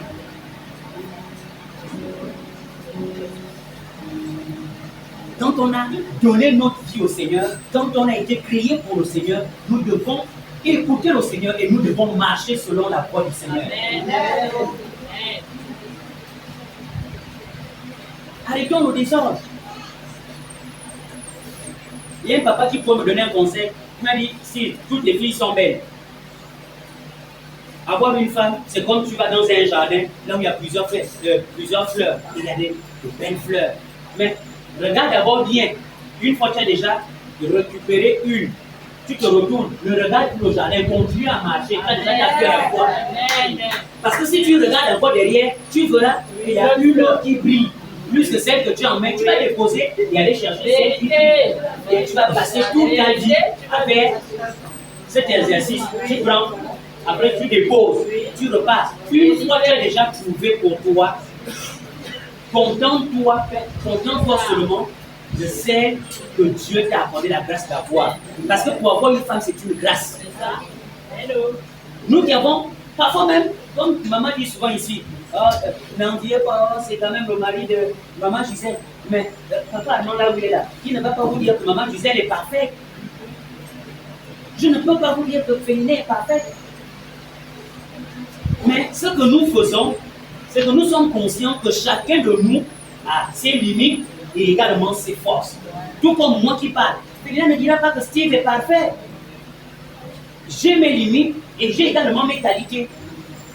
Mais maintenant, s'il y a quelque chose que tu veux voir dans la vie de ta femme, prie Dieu, tu dis, ah Seigneur, moi quand je rêvais, quand j'étais un peu petit là, c'est pas ça là, je ne veux pas ça. Donc toi-même, viens ajouter ce qui manque. Mais si tu fais la navette, tu vas te perdre. Et c'est valable pour vous les jeunes. Déjà la dernière fois, je vous ai dit, ça ne sert à rien de parler même encore de relations parce que là où vous êtes, vous ne pouvez même pas louer une chambre de 35 000. C'est-à-dire toi-même tu payes 35 000 chaque mois, tu cherches la nourriture. Ça que vous faites là, c'est pour fatiguer les parents. Oh non, ils nous fatiguent, ils nous embêtent, ils nous étouffent. Nous ne sommes pas des prisonniers. On n'est pas des prisonnières. Non, on ne vous étouffe pas, vous êtes des rebelles. Parce que vous voulez vivre votre amour, cependant, vos parents portent vos fardeaux. Non. Mais il va arriver un moment, je bénis Dieu parce que je suis le nouveau responsable chez les jeunes. Et je le fais souvent avec mes élèves. Il va arriver un moment où je vais demander à toutes les personnes, à tous les jeunes qui sont en relation. Moi, je sais que toi, tu es déjà en relation, tu as un copain, tu as une copine en cachette. Je vais te dire, amenez-moi vos copains, vos copines, nous allons discuter. Et je vais faire à vos copains ce que je vais faire aux copains de ma petite soeur, la dernière de maman. Je dis, amène-moi ton copain. Amène-moi ton copain. Quand elle a amené son copain chez moi, il était assis, j'étais assis, on est là, on se regarde. Pendant 1 heure, personne ne parle, on se regarde seulement. Et quand tu vas commencer à parler, non, c'est bon, on va parler. On se regarde. Et il était gêné. Il était gêné. Comme un frère, il est bizarre. Et après les 1 heure, on a discuté, je n'ai même pas beaucoup parlé. Je lui ai dit, mon frère, tu as décidé d'être avec elle. Tu vois, dans ma maison ici, moi aussi, je vis avec la petite soeur de quelqu'un. Tu vas assumer ses charges. Comme tu l'as enceinté, si tu ne peux pas payer son école, on va continuer à payer l'école. Mais je ne veux pas entendre un jour qu'elle a arrêté ses cours parce qu'elle doit sauver l'enfant. Parce que vous avez décidé de faire l'enfant, vous avez décidé de vous mettre en couple. C'est que vous êtes des grandes personnes et il faut assumer vos responsabilités. Ça vous coûte quoi de rester tranquille? Vous êtes encore jeune. Consacrez-vous au Seigneur et à vos études. Beaucoup parmi vous, vous avez des parents qui n'ont pas eu la grâce d'avoir le soutien qu'on vous apporte. Et ils n'ont pas fait l'école. Mais ces parents-là se sacrifient pour vous. Vous, en retour, vous devez apporter la joie dans la vie de vos parents en réussissant à l'école. Mais ce qui nous préoccupe, c'est seulement le sexe. Ce qui est bien, c'est que nous sommes ensemble. C'est ce qui est bien. Je vais commencer à convoquer mes beaux-fils. Et nous allons nous retrouver ici à l'église. Peut-être là-bas dehors. Nous allons nous retrouver là-bas. Amen, amen. Amen. Et le dernier point que j'ai intitulé être consacré, c'est être également au service de Dieu et être utile à Dieu. Quand on est consacré à Dieu, en principe, nous devons être utiles pour l'avancement de Dieu. Amen, amen. Amen.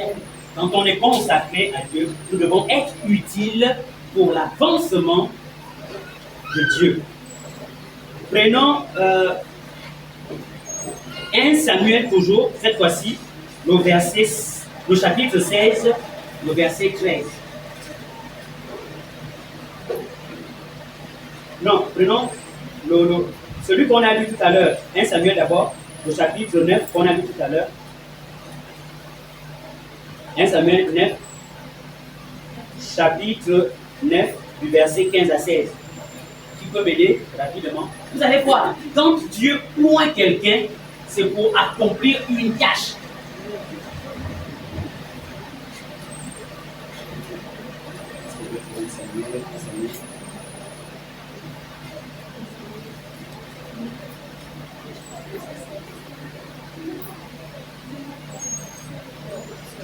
Ok, je vais lire. On est dans le livre de 1 Samuel, chapitre 9, du verset 15 au verset 16. Il est écrit: Or, un jour avant l'arrivée de Saül, l'Éternel avait averti Samuel en disant: Demain, à cette heure, je t'enverrai un homme du pays de Benjamin, et tu moindras pour chef de mon peuple d'Israël. Il sauvera mon peuple de la main des Philistins, car j'ai gardé mon peuple, parce que son cri est venu jusqu'à moi. Amen, amen. Amen. La Bible nous dit: Dieu a chargé Samuel de poindre Saül. Pourquoi? Parce que sa mission, c'était de protéger le peuple de Dieu face aux Philistins. Parce que Dieu avait écouté les cris de son peuple. Son peuple souffrait. Ils étaient maltraités.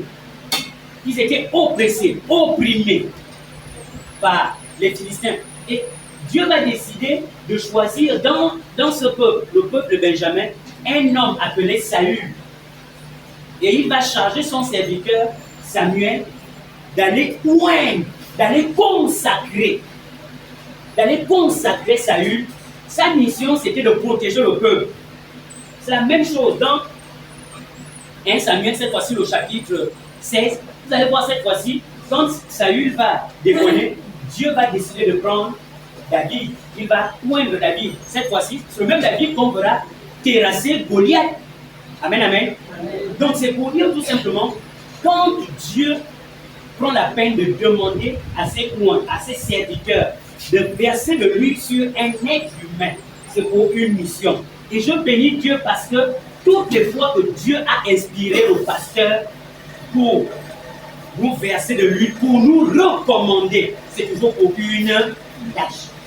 Mais la question que je m'en vais me poser, on a recommandé plusieurs personnes ici, on a versé de l'huile, certains chez les jeunes comme moi, d'autres chez les hommes, d'autres à l'évangélisation, chez les femmes. Même pour venir chanter ici, quand tu reviens d'ailleurs, on te verse de l'huile. On dit, bon, à partir de maintenant, tu peux maintenant exercer ton ministère. Mais combien parmi nous ont reçu l'huile de Dieu, qui ont été recommandés, et aujourd'hui, ils sont attachés à la tâche que Dieu nous a confiée. Si on pouvait verser les gouttes d'huile que nous avions reçues ici, nous allons même essuyer toute la salle. Mais combien de personnes aujourd'hui font la peine, ou encore ce pourquoi Dieu a interpellé sa servante pour nous recommander? C'est une grâce.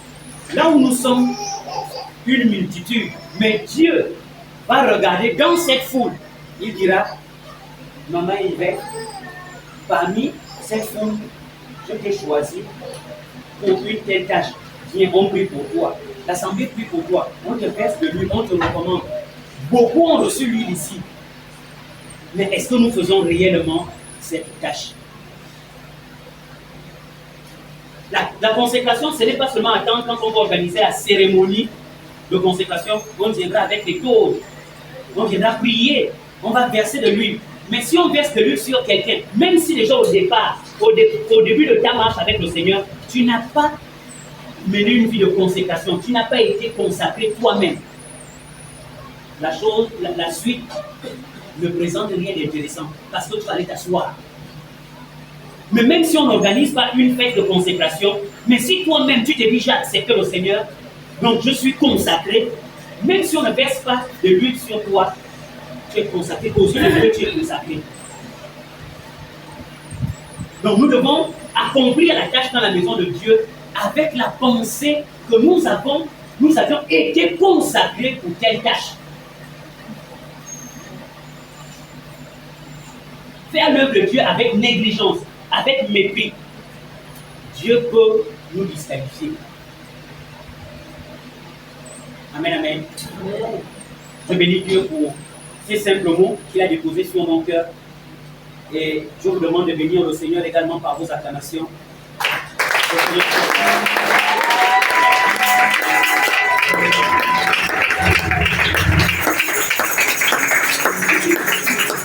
J'ai entendu tout à l'heure les gens qui avaient une disqualification.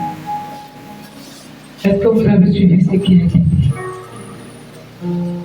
moi j'annule la disqualification. Apprenez à dire Amen quand tu es d'accord. Amen signifie ainsi soit-il. Que ça arrive dans ma vie comme on l'a dit.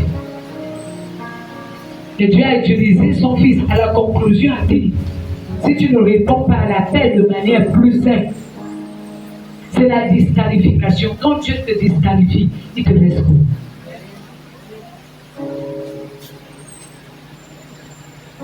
Est-ce que quelqu'un peut dire pardon à Dieu pour toutes les fois que tu as dit Amen à ce qui est négatif dans ta vie? Si toi-même tu as déjà dit Amen, le pasteur ne peut pas venir annuler. C'est toi qui as scellé.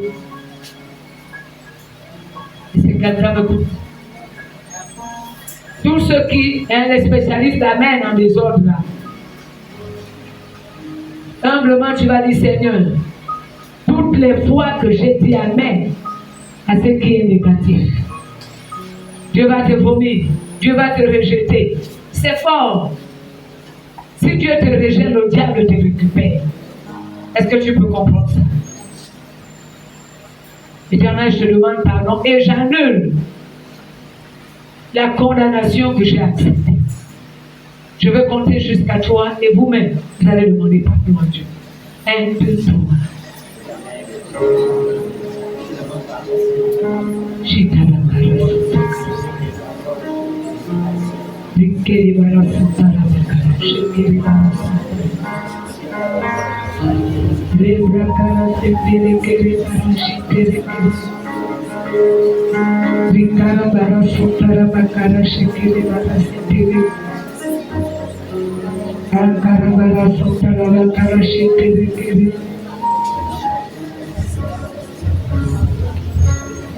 Merci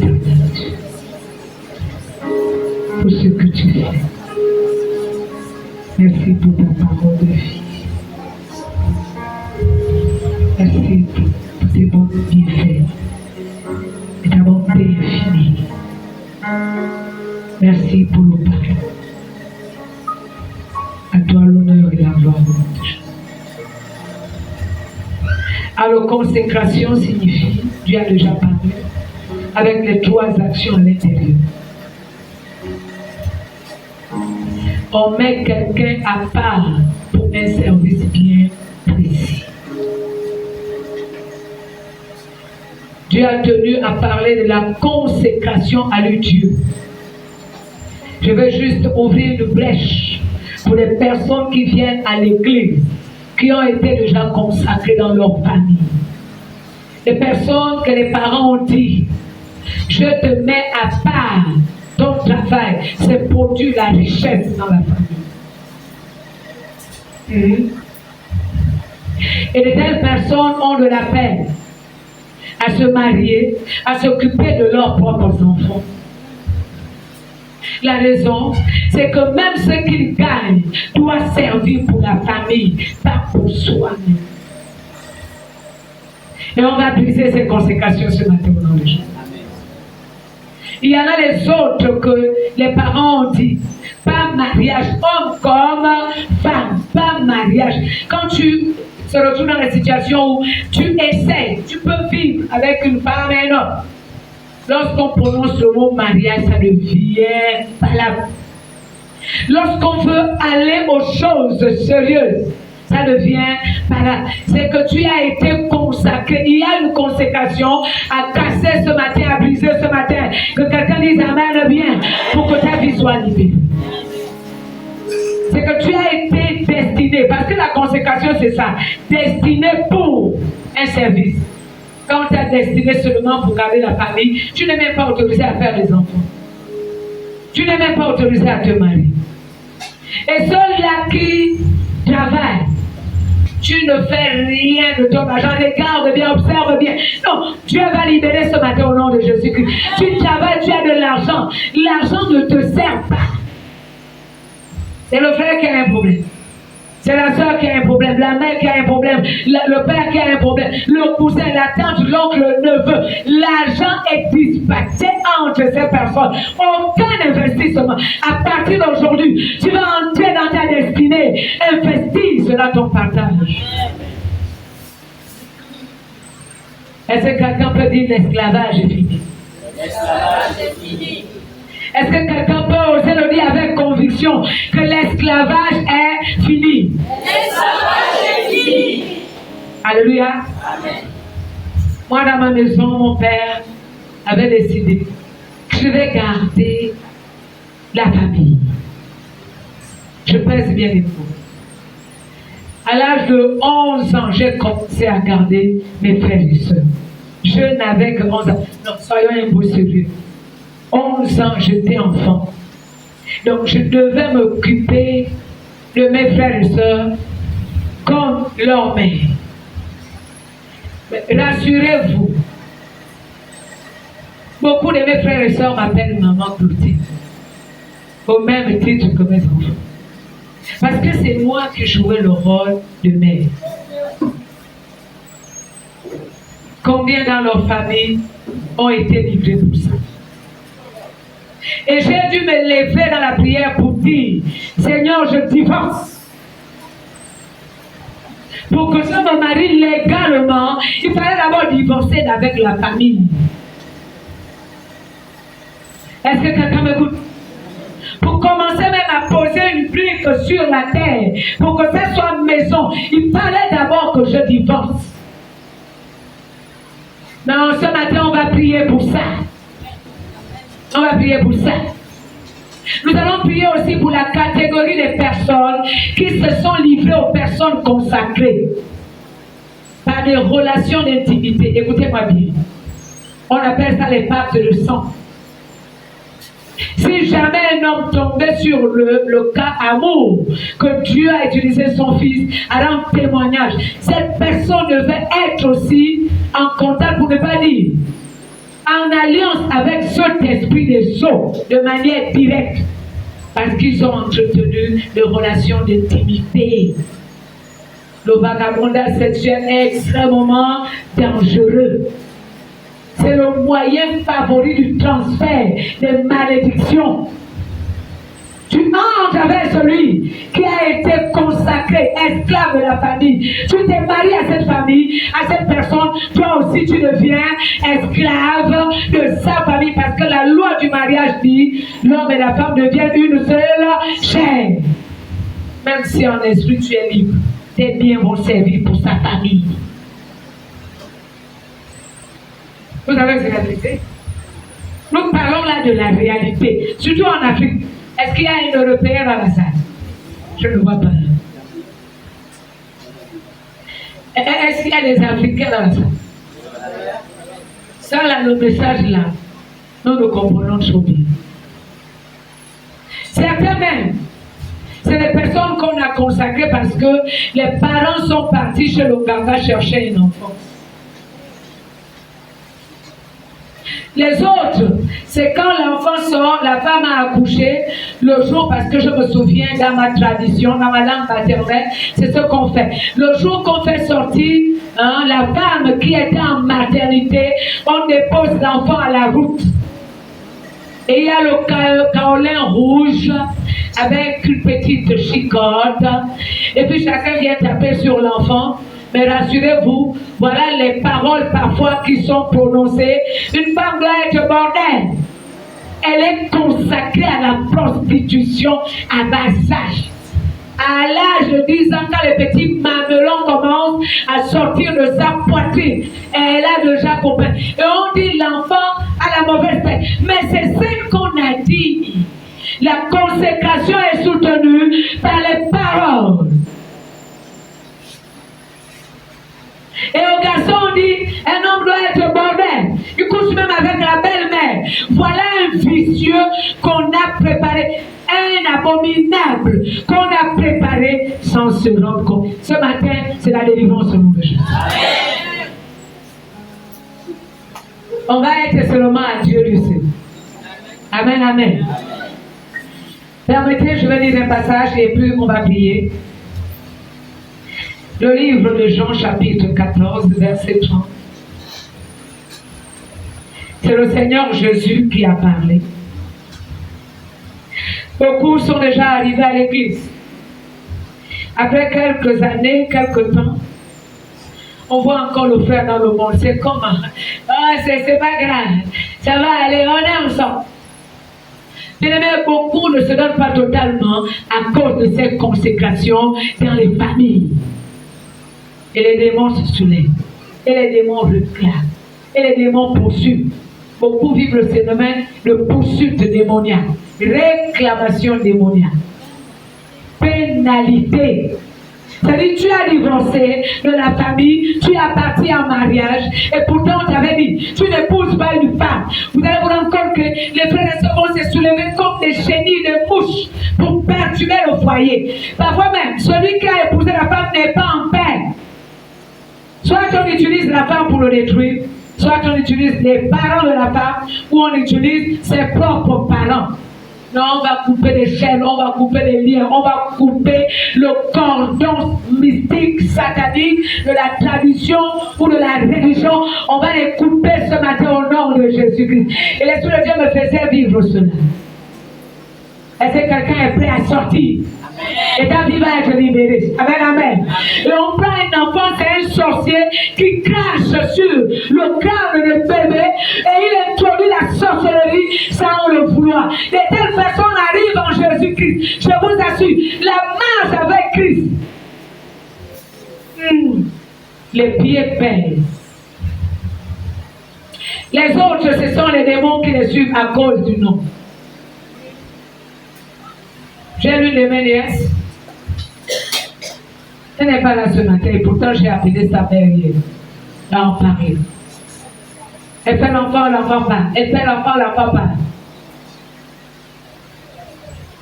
Et il y a cela une semaine, j'étais assise et le Seigneur me dit, regarde fille, fille c'est le petit nom qu'on appelle dans la famille. Et Dieu me dit, regarde son vrai nom, Akouboui. Chez nous signifie avortement. J'ai dit à sa mère de l'appeler. J'ai parlé à sa mère. Comment un enfant, elle va tenir l'enfant entre les mains. Et le Seigneur me dit, c'est le lien est dans le nom qu'elle porte. Et le reste, le diable vient seulement profiter. Ceux qui ont les noms bizarres, quelle est la signification de ton nom? Je vais vous donner la signification de mon nom. Le rêve de la panthère. C'est ça la signification de mon nom de famille. Le nom qu'on m'a donné chez mon père et ma mère. Le rêve de la panthère. Avant que Jésus-Christ vienne enlever panthère en moi, j'étais une vraie panthère. Est-ce que quelqu'un me suit? Il y en a beaucoup qui sont entrés dans les consécrations de leurs homonymes. L'homonyme avait été consacré à garder la famille. Tu portes son nom. Les démons qui le tenaient en captivité pour être esclaves de la famille te suivent à cause du nom. Et toi aussi tu entres dans l'esclavage. J'ai déjà vu dans le cas de ma mère, elle porte le nom de sa tante paternelle, qui était esclave de son mari. Elle-même aussi, elle a été esclave de son mari. Est-ce qu'on peut sortir de tout cela? Amen. On va être seulement mis à part pour le Seigneur. Amen. Je vais encore ajouter un autre témoignage. Maman Hélène, lève la main s'il te plaît. Sa mère et ma mère sont du même père, même mère. Nos mamans sont des trous. Je bénis le Seigneur, il y a un membre de ma famille dans la salle. Je vais rendre ce témoin. Alors le nom des mains que je porte, ce n'est pas le nom de mon père. Et pourtant mon père porte le même nom. C'est le nom du père de ma mère, dans mon grand-père. Vous allez comprendre pourquoi. C'est qu'on va faire la prière là, c'est du sérieux. Et moi je constate, tel un problème dans la famille, on m'appelle, je viens dépenser de l'argent. C'est un problème dans la famille. On m'appelle, j'arrive. C'est plus seulement mon père lui-même. Dans sa consécration, je garde sa famille. Et je me suis retrouvée dans des consécrations doublées. J'ai comme l'impression qu'il y avait même triplé là-dedans. Et je me pose la question, je dis Seigneur, qu'est-ce qui ne va pas? Et le Seigneur m'a dit, mais c'est naturel. Tu es le père. Et c'est là où j'ai compris pourquoi ma grand-mère m'appelait son mari. Et à chaque fois que je revenais de Makoko, parce que j'apprenais Makoko et puis les vacances, j'allais au village. Chaque fois que je revenais, ma grand-mère arrivait avec son panier. Il y a tout. Elle vient voir son mari. Et le Seigneur me dit, mais oui, tu as été établi comme étant le père pour tes parents, tes toi maman, c'est toi leur père. Mais tu es le grand-père de leurs enfants. C'est naturel que tu joues le rôle de père. Regardez la Bible, qu'est-ce que le père doit faire? Il prend soin. Regardez bien, c'est pas moi qui le dis. Je crois que c'est Éphésiens, chapitre 5, n'est-ce pas? À partir du verset 28, verset 29 et 30, quelqu'un a-t-il la Bible? On peut le vérifier. Un père prend soin.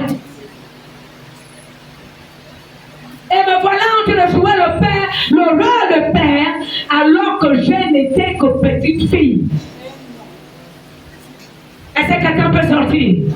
Est-ce que quelqu'un est en train de comprendre que parfois les situations dans lesquelles tu passes sont en amont, les origines sont dans la famille. Beaucoup de gens ont été conséquents.